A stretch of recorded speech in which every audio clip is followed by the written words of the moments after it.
Well, the Yes campaign for a constitutionally entrenched Indigenous voice to the Parliament and the executive government, well, it might be in trouble if the polls are right.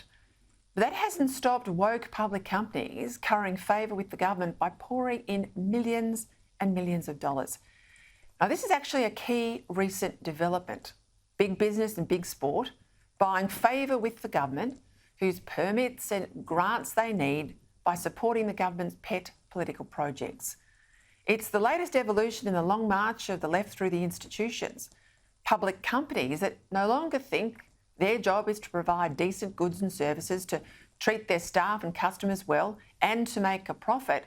Rather, it's now to campaign for a leftist version of Australia.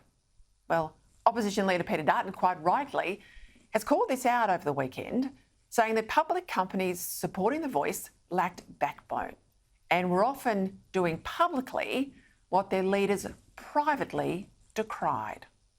I think there are many corporates at the moment, frankly, who lack a significant backbone. There are a lot of people who are just craving popularity and trying to please people in the Twitter sphere. Frankly, a lot of business leaders in our country today need to reassess where they are on some of these debates. There are a lot of CEOs and chairs who have very different conversations with you in private.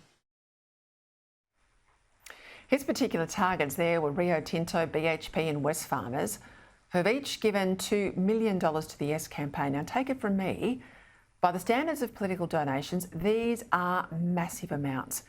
More than any individual donor gave the Liberal Party in the 2010 election campaign, and only exceeded by one donor in 2013.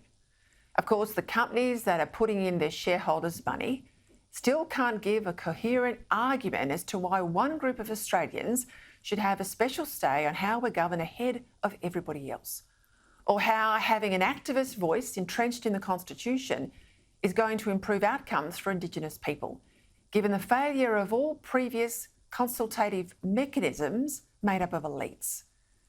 For them, as for the government, it's about the vibe.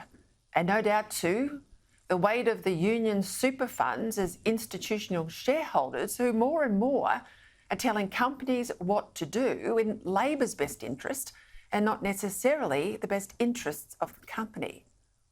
It's why, more than ever, this voice must be defeated.